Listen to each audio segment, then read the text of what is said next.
ഞാൻ പറയാം. പക്ഷേ ശാലിനി എനിക്കൊരു വാക്ക് തരണം. ആദ്യത്തേത്, ഞാൻ പറയുന്ന കാര്യങ്ങൾ മൂന്നാമതൊരാൾ അറിയരുതെന്ന്, വിഷ്ണുവേട്ടൻ പോലും. രണ്ടാമത്തേത്, ഞാൻ മനസ്സ് തുറക്കുന്നത് പോലെ ശാലിനിയും എന്നോട് മനസ്സ് തുറന്ന് സംസാരിക്കണം.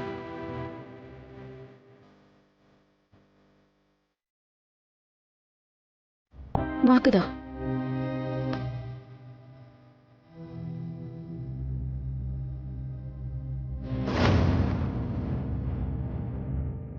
വാക്ക്.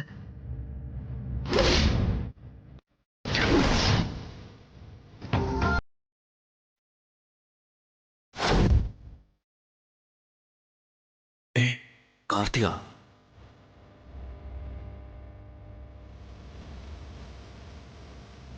ശാലിനി, ഞങ്ങളുടെ കല്യാണം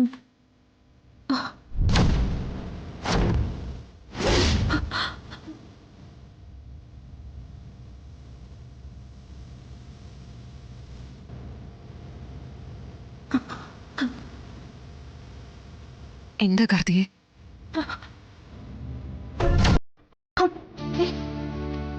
കാർത്തികേ,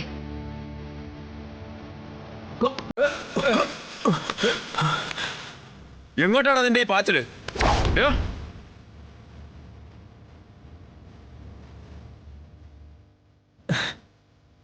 ചേട്ടാ പിടിവിട്. എന്നെ ഇടിച്ചതിന് സമാധാനം പറഞ്ഞിട്ട് നീ പോയാ മതി.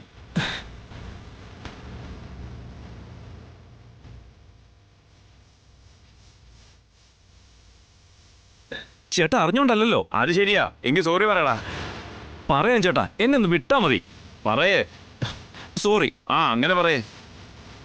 പോടെ.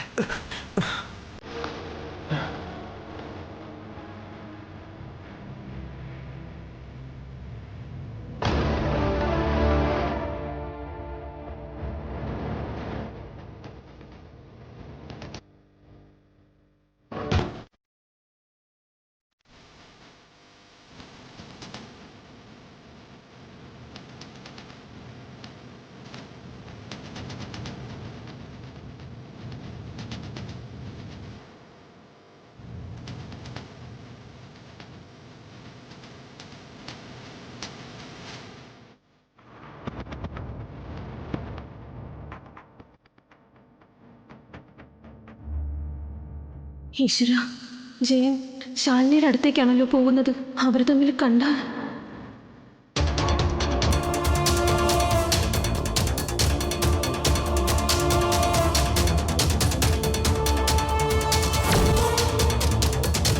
അതെ,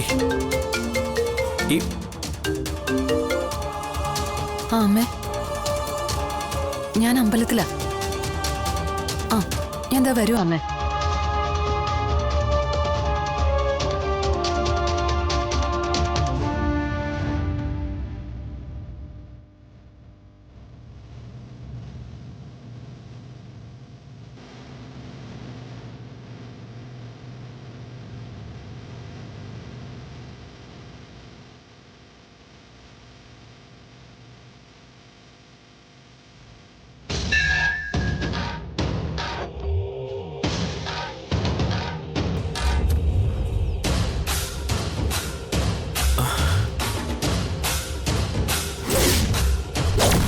വീട്ടിലടി നിന്നെ ഞാൻ.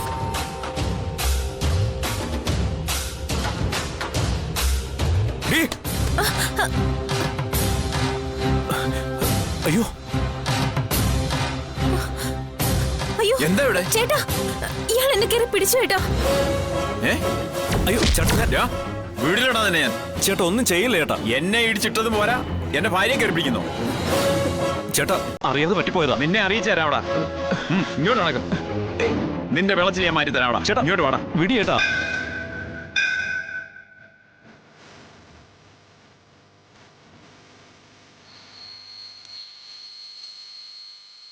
ഭഗവാനെ, കാർത്തികയുടെ ഉള്ളിൽ എന്തൊക്കെയോ രഹസ്യങ്ങൾ ഉറങ്ങിക്കിടക്കുന്നുണ്ട്. എൻ്റെ സംശയം ശരിയാണെങ്കിൽ അവരുടെ കല്യാണം നടന്നിട്ടില്ല. ആ പ്രതീക്ഷയാ മഹാദേവ ദമ്പതി പൂജാ ദിനത്തിൽ നീ എനിക്ക് തന്നത്. അവളെ കൊണ്ട് തന്നെ നീ എനിക്ക് മുന്നിലെ രഹസ്യം വെളിവാക്കി തരണേ.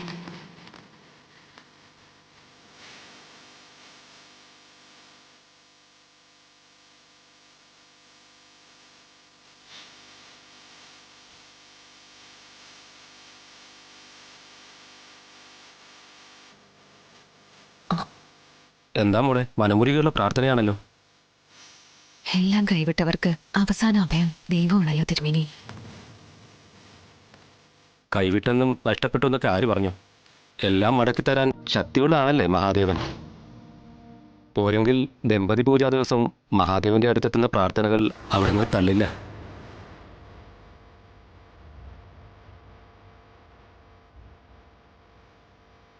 പാർവതി പരമേശ്വര സംയോഗം പോലെ പിരിഞ്ഞവർ പോലും കൂടിച്ചേരും. അതുകൊണ്ട് ഭർതൃക്ഷേമം ആഗ്രഹിക്കുന്ന ഭാര്യമാരാരും ഈ ദിവസം മഹാദേവനെ മറക്കാറുമില്ല. തിരുമേനി, വിഷ്ണു വിഷ്ണു എന്നൊരു പേര് വന്നിരുന്നു ദമ്പതി പൂജയ്ക്ക്.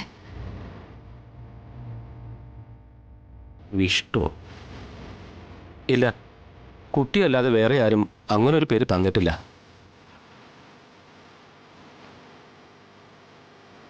അപ്പോ കാർത്തിക ക്ഷേത്രത്തിൽ വന്നത് ദമ്പതി പൂജയ്ക്കല്ല. ഈശ്വര, എന്റെ സംശയം ശരിയാണെന്ന് വരൂ. വിഷ്ണുവിനെ അല്ല, ഞാനിപ്പോ ഒരു ഹർഷനെ അന്വേഷിച്ചുകൊണ്ടിരിക്കുന്നത്. ഹർഷനെയോ? ഈശ്വര, ശാലിനിക്ക് എന്തെങ്കിലും സംശയം തോന്നുമോ? അതെ, ഹർഷൻ. മകം നക്ഷത്രം. ആ പേരിൽ പുഷ്പാഞ്ജലിക്കും ദമ്പതി പൂജയ്ക്കും പറഞ്ഞിരുന്ന ഒരു കുട്ടി. പൂജാപ്രസാദം വാങ്ങാൻ ആളെ കണ്ടില്ല. എന്തെങ്കിലും തടസ്സം ഉണ്ടായി കാണും തിരുമേനി. പെട്ടെന്ന് പോകേണ്ട വല്ല ആവശ്യം വന്നു കാണും. എന്നാലും ദമ്പതി പൂജയുടെ പ്രസാദം വാങ്ങാതിരിക്കുക എന്ന് വെച്ചാൽ അശുഭമാണേ. അന്യദേശവാസം, വിരഹം, കണ്ണീരൊക്കെയാ ഫലം. അത് കഷ്ടമായല്ലോ.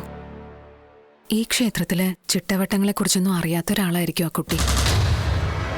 അതെ, അന്യദേശക്കാരിയാണെന്നാ പറഞ്ഞത്. സ്നേഹിക്കുന്ന മനസ്സുകൾ അകലുമ്പോഴുള്ള വിഷമം ആർക്കും കൊടുക്കാതിരിക്കട്ടെ ഭഗവാൻ. ആ തിരുമേനി, പ്രസാദം ആ കുട്ടി തന്നെ വാങ്ങണമെന്നില്ലല്ലോ. ആരെങ്കിലും വാങ്ങിച്ചാ പോരെ?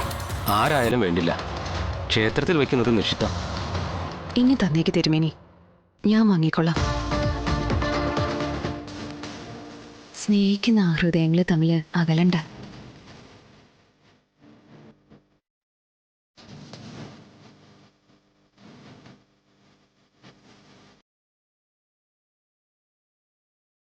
മോളെ ദൈവം അനുഗ്രഹിക്കട്ടെ.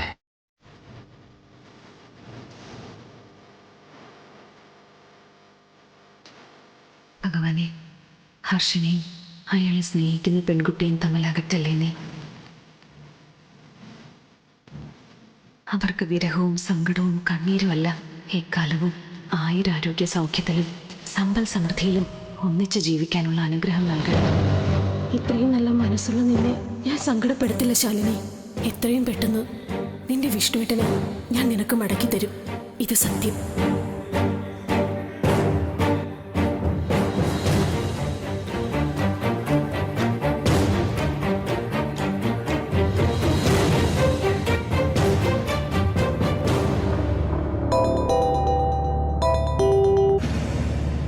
ഹലോ, ആരാ?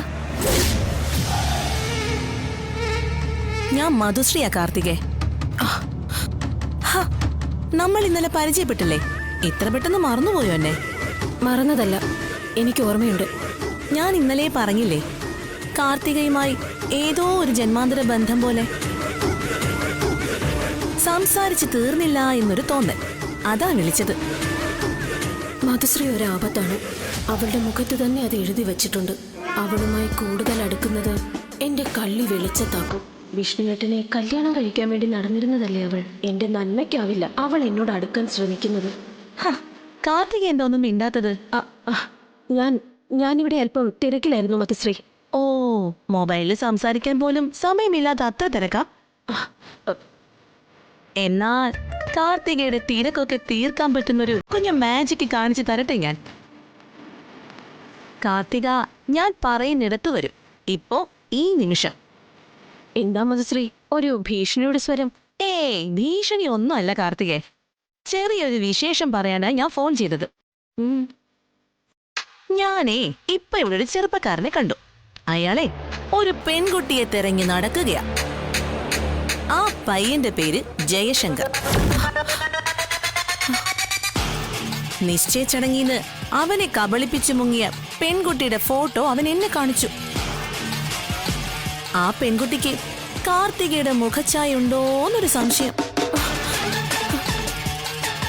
അപ്പോ കാർത്തിക ഒന്ന് വിളിക്കാൻ തോന്നി. ആ കുട്ടിയെ എവിടെ കണ്ടാലും വിവരം അറിയിക്കാനാ ജയശങ്കർ പറഞ്ഞിരിക്കുന്നത്. അവൻ നമ്പരും എനിക്ക് തന്നിട്ടുണ്ട്. ഞാൻ എന്റെ ഒരു സംശയം അവനെ വിളിച്ച് ഷെയർ ചെയ്തോട്ടെ. അല്ല കാർത്തിക തിരക്കിലല്ലേ? ഞാൻ വെച്ചേക്കുവാണേ. അയ്യോ വെക്കല്ലേ മധുശ്രീ. അല്ല കാർത്തികേ, ഇപ്പൊ എന്തെങ്കിലും പറഞ്ഞിരുന്നോ? മധുശ്രീ ഇപ്പൊ എവിടെയാ നിൽക്കുന്നേ? ഞാൻ ഇവിടെ പാർക്കിനടുത്തുണ്ട്. എന്താ കാർത്തികേ? അല്ല എനിക്ക് അങ്ങോട്ട് വരാനാ. മധുശ്രീ ഒന്ന് കാണണം. അല്ല കാർത്തികേല ഇപ്പൊ പറഞ്ഞത് ഭയങ്കര തിരക്കിലാണെന്ന്. അല്ല തിരക്കൊന്നുമില്ല, ഞാൻ അങ്ങോട്ട് വരാം. ശരി. അല്ല ഇതിനിടയില് വേറെ ആരും വിളിക്കില്ലല്ലോ? 20 മിനിറ്റാ മാക്സിമം നിനക്ക് അനുവദിച്ചിരിക്കുന്ന സമയം. അതിനുള്ളിൽ നീ എത്തിയില്ല എന്നുണ്ടെങ്കിൽ ഞാൻ ചിലപ്പോ ആരെങ്കിലും ഒക്കെ വിളിച്ചെന്നിരിക്കും. അല്ല വേണ്ട വേണ്ട, ഞാൻ ഉടനെ വരാം.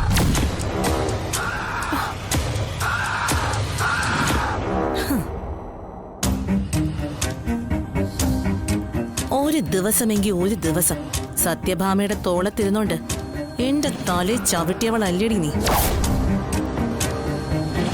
എലിയെ പുകച്ച് പുറത്ത് ചാടിക്കുന്നത് പോലെ നിന്നെ ആ കൊട്ടാരത്തിൽ നിന്ന് പുറത്തു കൊണ്ടുവരാൻ ഈ മധുശ്രീക്ക് അറിയാമടി. ദൈവം വീണ്ടും മധുശ്രീക്കൊപ്പാ.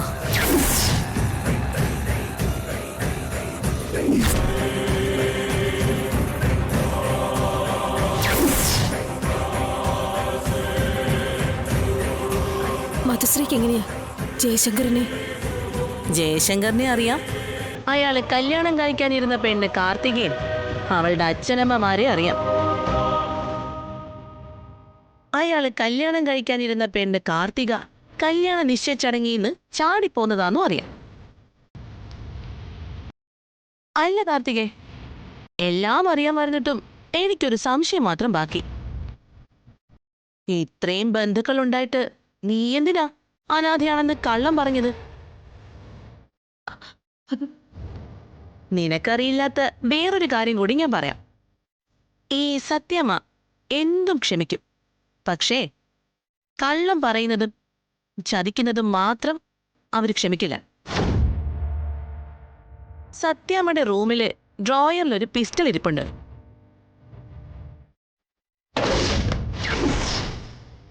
നീ അത് കണ്ടിട്ടുണ്ടോ?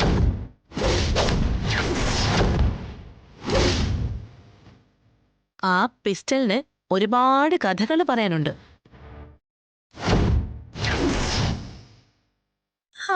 നീ എത്തിയതല്ലേ ഉള്ളൂ. അത് കാണാനുള്ള അവസരമൊന്നും ഉണ്ടായി കാണില്ല. പക്ഷെ ഇക്കണക്കിനാ പോക്കെങ്കിൽ ഉടനെ തന്നെ അത് കാണാനുള്ള ഭാഗ്യം ഉണ്ടാകുമെന്നാ തോന്നുന്നേ.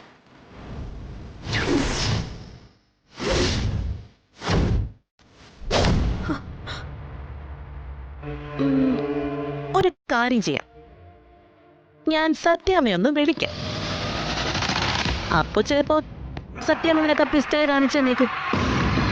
വേണ്ട മധുശ്രീ, സത്യം അറിഞ്ഞ എനിക്ക് മാത്രമല്ല വിഷ്ണുവേട്ടനും കൂടി പ്രശ്നമാവും. വിഷ്ണുവേട്ടൻ എങ്ങനെ പ്രശ്നമാകും? നീയല്ലേ കള്ളം പറഞ്ഞത്? അതൊന്നുമില്ല. പറയടി, പറയാനാ പറഞ്ഞത്. നീ പറയുന്നോ അതോ ഞാൻ സത്യാമ്മയെ വിളിക്കണോ? എങ്കിൽ ശരി, ഞാൻ വിളിക്കാം. അയ്യോ വേണ്ട മധുശ്രീ, പ്ലീസ്. വേണ്ടെങ്കിൽ നീ സത്യം പറയ്. അത്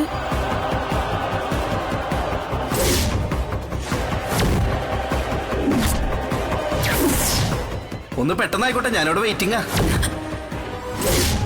ഒരു പ്രണയ നൈരാശ്യമാണ് തന്നെ ഇപ്പൊ ഈ പാറത്തുമ്പിലെത്തിച്ചത്. അവനില്ലാതെ എനിക്കും ഞാനില്ലാതെ അവനും ഒരു ജീവിതമില്ലാന്ന് ഞങ്ങൾ വിശ്വസിച്ചുറപ്പിച്ചതാ. അതിനിടയിലാ അവൻ ജോലിക്ക് വേണ്ടി US പോയത്. അച്ഛനറിയാവുന്ന ഏത് സ്ഥലത്തു നിന്നാണെങ്കിലും ഒരു പൂച്ചക്കുഞ്ഞിനെ തൂക്കിയെടുക്കുന്ന പോലെ എന്നെ തൂക്കും. ഇയാളുടെ അച്ഛനെ എത്തി നോക്കാൻ ധൈര്യപ്പെടാത്തൊരു സ്ഥലം ഉണ്ടായിരുന്നു, എൻ്റെ വീട്. പക്ഷെ അവിടെ ഇപ്പൊ ഇതിന്റെ ഇരട്ടി പ്രശ്നങ്ങളാ. വിഷ്ണുട്ടാ, എനിക്കിപ്പോൾ തോന്നിയൊരു ഐഡിയ ചെയ്യാം. നമ്മുടെ പ്രശ്നങ്ങളെല്ലാം പരിഹരിക്കാൻ നമുക്കങ്ങ് കല്യാണം കഴിച്ചാലോ? കല്യാണം കഴിച്ചതായി നമ്മൾ അഭിനയിക്കുന്നു. ഡീൽ?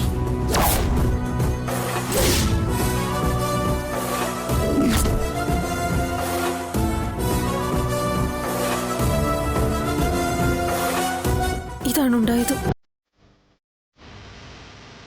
നീയും വിഷ്ണുവുമായിട്ടുള്ള കല്യാണം കഴിഞ്ഞില്ല എന്ന് പറഞ്ഞത് സത്യമാണോ? അന്നത്തെ ആ കല്യാണ വേഷവും താലിയും സിന്ദൂരവും എല്ലാം കള്ളമായിരുന്നു. നീ എന്നേക്കാൾ വലിയ കള്ളിയാണല്ലോടി. ഗതികേട് കൊണ്ട ഒരപേക്ഷയുണ്ട്. ഇക്കാര്യം ഇനി ഒരാൾ അറിയരുത്. ഇക്കാര്യം ഇപ്പോ നിനക്കും വിഷ്ണുവിനെ അറിയും അല്ലേ? അതെ, മൂന്നാമതായി അറിയാവുന്നത് എനിക്കും. അതെ. രഹസ്യം സൂക്ഷിക്കുന്നത് കൊണ്ട് നിങ്ങൾക്ക് രണ്ടുപേർക്കും കൊള്ളാം. നാടകത്തിന്റെ കർട്ടൻ വീഴുമ്പോ ഹർഷൻ നിനക്കും ശാലിനി വിഷ്ണുവിനും സ്വന്തം. പക്ഷേ എനിക്കെന്താ കാർത്തിക ഗുണം? അത് വിഷ്ണുവേട്ടനെ നിനക്കിഷ്ടമാണെന്ന് എനിക്കറിയാം മധുശ്രീ. നിങ്ങളുടെ കല്യാണ മണ്ഡപത്തിൽ നിന്നല്ലേ വിഷ്ണുവേട്ടൻ ഓടിപ്പോയത്. വിഷ്ണുവേട്ടനിപ്പോ എന്റെ ഭർത്താവായി അഭിനയിക്കാൻ മാത്രമാണെന്ന് നിനക്കിപ്പം മനസ്സിലായില്ലേ? നീ വിഷ്ണുവേട്ടന് വേണ്ടി ഒരു ശ്രമം നടത്തിയ ഞാൻ അതിനെ എതിർക്കില്ല മധുശ്രീ. നിനക്ക് അനുകൂലമായി തന്നെ കാര്യങ്ങൾ നടക്കാൻ ഞാൻ ശ്രമിക്കുകയും ചെയ്യാം.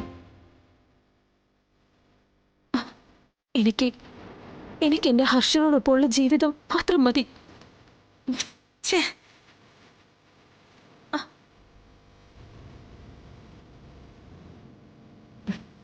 എടി മോളെ കാർത്തികേ, നീ ഈ ലോകം എത്ര കണ്ടിട്ടുണ്ട്?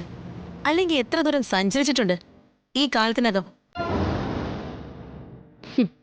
നീ പറയുന്ന മറുപടി എന്തായാലും അതിൻ്റെ 1000 മടങ്ങായിരിക്കും മധുശ്രീ സഞ്ചരിച്ച ദൂരവും കണ്ട ലോകവും. അത്ര തന്നെ പുരുഷന്മാരെയും കണ്ടിട്ടുണ്ടെന്ന് കൂട്ടിക്കോ. ഇവിടെ ഇന്ത്യയിലുള്ള പത്താന്മാരും സർദാർജിമാരും മാത്രമല്ല, അങ്ങ് വിദേശത്തുള്ള ബ്ലൂ ഐസുള്ള കൗബോയ്സും ഞാനെമ്പിൽ കുതിരയുടെ രക്തം ഓടുന്ന നീഗ്രോസും വരെ. എന്നിട്ടും ഇവനെ കണ്ടങ്ങ് നെഞ്ചും തല്ലി വീഴാൻ അത്രയ്ക്ക് ഫൂളാണോടി ഞാൻ? അല്ല, ആരായി വിഷ്ണു? കാമദേവനാ? Piteous country fellow. എടി, വിഷ്ണുവിനോട് എനിക്കൊരു ക്രഷ് തോന്നുന്നുള്ളത് സത്യമാണ്. കുതിരയെപ്പോലെ പാഞ്ഞുകൊണ്ടിരിക്കുന്ന നമ്മള് പെട്ടെന്നൊരു ദിവസം വടിയും കുത്തി വീണു പോകുമ്പോൾ പിടിച്ചു കെട്ടാൻ പറ്റിയൊരു ലായം. അവന്റെ തോളിന് അതിനുള്ള ബലമുണ്ട്. അത്രേ ഉള്ളടി അവൻ. അപ്പോ വിഷ്ണുവേട്ടൻ വിരലിൽ അണിയിക്കാനിരുന്ന മോതിരം എന്നെങ്കിലും വിഷ്ണുവേട്ടനെ കൊണ്ട് തന്നെ ഇടിയിപ്പിക്കുമെന്ന് പരസ്യമായി ശപഥം ചെയ്തതൊക്കെ അവനോടല്ല, എനിക്ക് ശാലിനിയോടായിരുന്നു പക. അവളുടെ ജീവിതം എനിക്ക് തകർക്കണമായിരുന്നു. ഞാൻ ഇങ്ങനെയായി തീരാനുള്ള കാരണം അവൾ ഒറ്റൊരാളാ. പക്ഷേ അവൾ ഇപ്പോൾ ഇരിക്കുന്ന പദവി അതെൻ്റെ കൈയെത്തുന്നതിന് മേലെയാ. അങ്ങനെ വരുമ്പോൾ ബുദ്ധിയുള്ളവരെന്താ ചെയ്യുക? നമുക്കെത്താൻ പറ്റാത്ത ഗോപുരത്തിൻ്റെ അടിക്കല്ലിളക്കും. ഗോപുരം താനെ മൂക്കുകുത്തി നമ്മുടെ കാൽച്ചുവട്ടിലേക്ക് വീഴും. ആ അടിക്കല്ലായിരുന്നു എന്നെ സംബന്ധിച്ചിടത്തോളം വിഷ്ണു.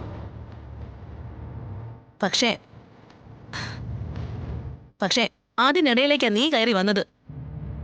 ഞാൻ ആദ്യം കൺഫ്യൂസ്ഡായി. കുഴപ്പമില്ല, നീ ഉണ്ടാക്കിയ പ്രശ്നം നീയായിട്ട് തന്നെ പരിഹരിച്ചാൽ മതി. ഞാൻ എന്താ ചെയ്യേണ്ടത്? ശാലിനി, അവൾക്കൊരിക്കലും വിഷ്ണുവിനെ കിട്ടരുത്. എന്നേക്കുമായി രണ്ടുപേരും അകലണം. എന്താ, നിനക്ക് ബുദ്ധിമുട്ടുണ്ടോ? അതിന് ഞാൻ എന്താ ചെയ്യാനാ? നിനക്ക് ഇപ്പൊ എന്തെങ്കിലും ചെയ്യാൻ പറ്റൂ. നീ തന്നെ അത് ചെയ്യുകയും ചെയ്യും. ശാലിനി അടക്കം എല്ലാവരുടെയും കണ്ണിൽ നീ വിഷ്ണുവിന്റെ ഭാര്യ. എല്ലാ അർത്ഥത്തിലും എല്ലാം പരസ്പരം പങ്കുവെക്കേണ്ട ഭാര്യ. അതങ്ങനെ തന്നെ തുടർന്നാൽ മതി. അതിനിടയിൽ വിഷ്ണുവും ശാലിനിയും തമ്മിൽ ഒരിക്കലും അടുക്കാൻ സാധിക്കാത്തത്ര ചില സാഹചര്യങ്ങൾ നീ സൃഷ്ടിക്കണം. എല്ലാ അർത്ഥത്തിലും വിഷ്ണുവിന്റെ ഭാര്യ തന്നെയാണ് നീ എന്ന് നീ സ്ഥാപിക്കണം. മനസ്സും ശരീരവും ആത്മാവും കൊണ്ടെല്ലാം നീ വിഷ്ണുവിൻ്റെതായി കഴിഞ്ഞെന്ന് ശാലിനിക്ക് ബോധ്യപ്പെടണം. അതോടെ അവള് തകരും.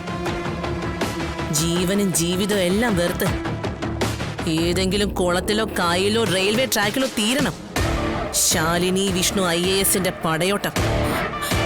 ഇത്രയും വലിയൊരു ചതി ഞാൻ ശാലിനിയോട് ചെയ്യണോ മധുശ്രീ? ചതിക്കാതിരിക്കാൻ അവൾ ആരാടി? നിന്റെ കുഞ്ഞമ്മയുടെ മോളോ?